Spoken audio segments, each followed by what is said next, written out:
Mi primer acercamiento a José Martí tiene lugar en la escuela primaria. Por supuesto, la edad de oro, pero sobre todo a mí me cambia la vida cuando termino sexto grado, que me regalaron las páginas escogidas de Martí, la selección que hizo Roberto Fernández Retamar.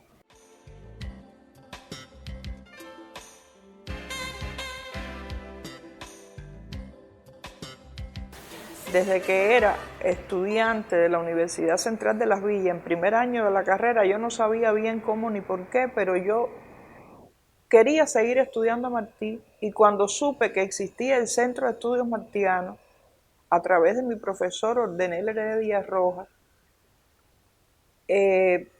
siempre soñé como una posibilidad remota, por supuesto, con venir algún día a trabajar aquí o con vincularme de alguna manera a esta institución.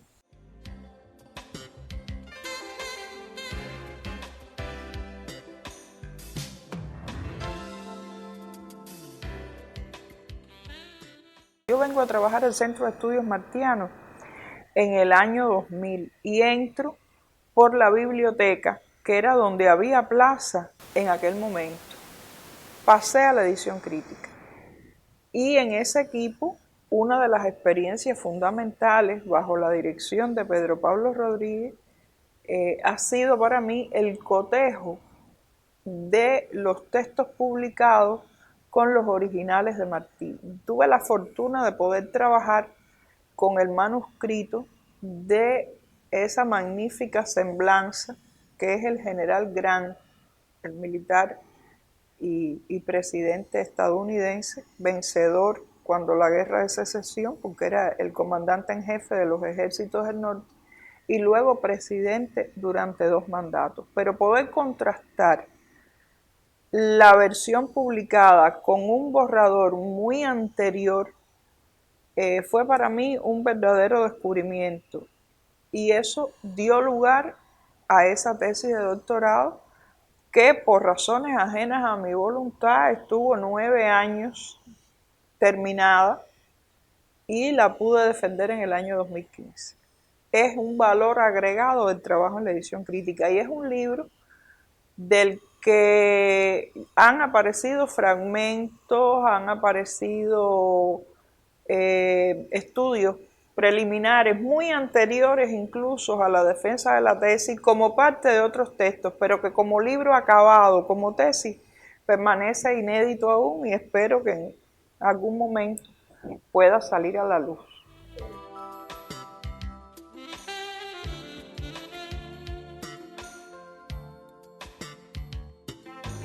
Ya empiezo a adentrarme en un mundo que yo no conocía, que es esa experiencia investigativa tan particular que es trabajar la edición crítica de las obras completas de Martí.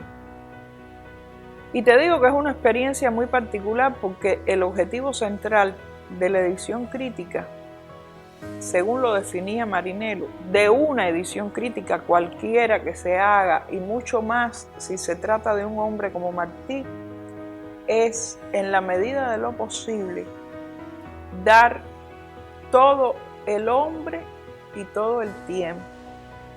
Y dice Marinello que tiene que ser todo el tiempo y todo el hombre, o es un intento fallido, porque tienes la responsabilidad, primero, de dar la palabra, en este caso de Martí, lo más fiel posible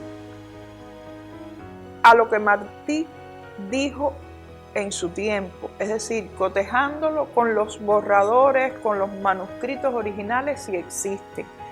No existen de todos los textos, pero sí de un grupo grande de ellos.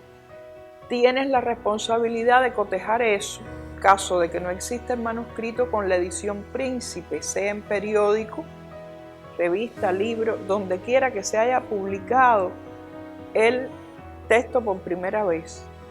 Y además la edición crítica, como todos sabemos, lleva, aparte de esa fidelidad al texto original, lleva un aparato de notas, de índices onomásticos, geográficos, de materia, cronológicos, que ayudan mucho al investigador. Pero este trabajo te genera además una información, encuentras una cantidad de información tremenda que no incorporas al tomo. Y eso se convierte, en el caso de los investigadores de ese equipo, siempre ha sido así, en valores agregados, diría yo. Eso te da una amplitud de miras porque te ayuda, yo no sé si lo conseguimos o no, pero te ayuda a ir cumpliendo la aspiración de Marinello. Esto de que por lo menos nos acerquemos a la idea de todo el hombre y todo el tiempo. Por eso a veces yo he hablado de la obra de Martí como un gran proceso cultural, porque es tanta la acumulación de saberes, pero además la relación armónica entre esos saberes, el hecho de estar situado a tono con su tiempo, que tú no puedes centrarte únicamente en la parcela de la literatura o en la parcela de la historia. Cuando uno lee la traducción al español, que es del propio Martí, de Vindicación de Cuba, con qué moderación, con qué serenidad, con qué contundencia de argumentos, con qué lenguaje tan elegante, Martí está respondiendo a esa campaña mediática difamatoria contra Cuba y los cubanos, que fue Vindicación de Cuba. Pero cuando tú vas al borrador en inglés anterior a la versión publicada, la letra de Martí literalmente no se entiende. Y no se entiende porque la indignación que debe haber sentido en el momento en que estaba escribiendo es indescriptible. Porque para él eso fue tremendamente lacerante, tremendamente ofensivo. Y entonces las dificultades de descifrar eso, ni te cuento.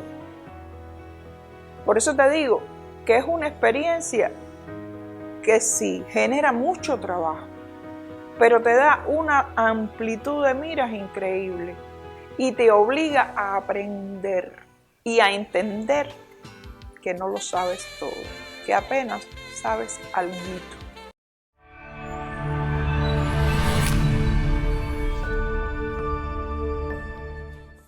Uno siente que Martí convoca.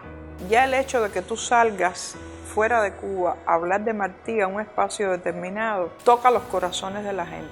Yo recuerdo con particular emoción una mesa martiana que organizamos desde aquí en las Jornadas Andinas de Literatura Latinoamericana, JAYA por sus siglas, en Colombia en el año 2006, en Costa Rica en el año 2014, y era un panel netamente martiano. En el caso de Colombia, cuando se acabó aquello, que ya íbamos de salida, se nos acercaron con lágrimas en los ojos a darnos las gracias por Cuba y por Martí.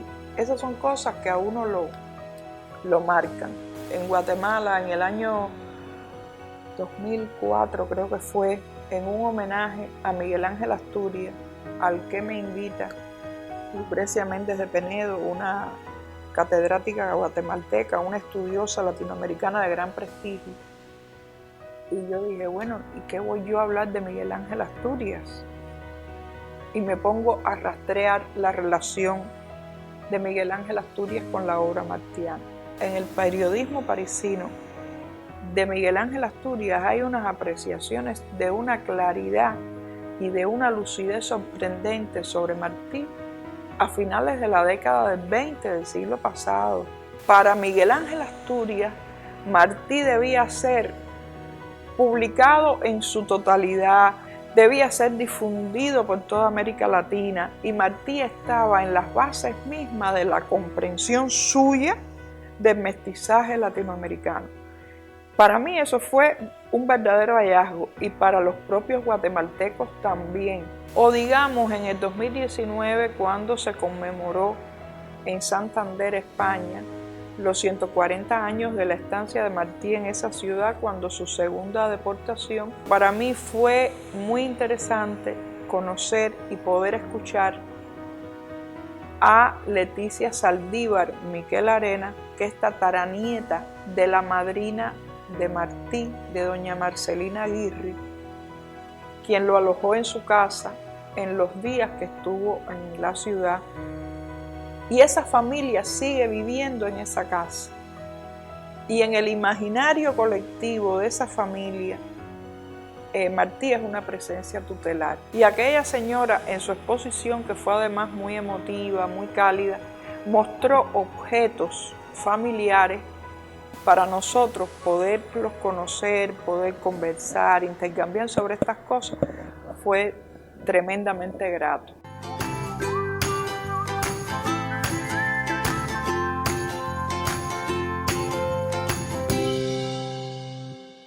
Yo jamás me creeré que lo tengo todo hecho. Pero cuando yo miro mis orígenes humildes, que vengo de una familia de abuelos, unos semi-analfabetos, otros con la primaria terminada, donde no había tradición de estudio, yo creo que estoy en mis mejores tiempos, a pesar de las insatisfacciones que pueda tener.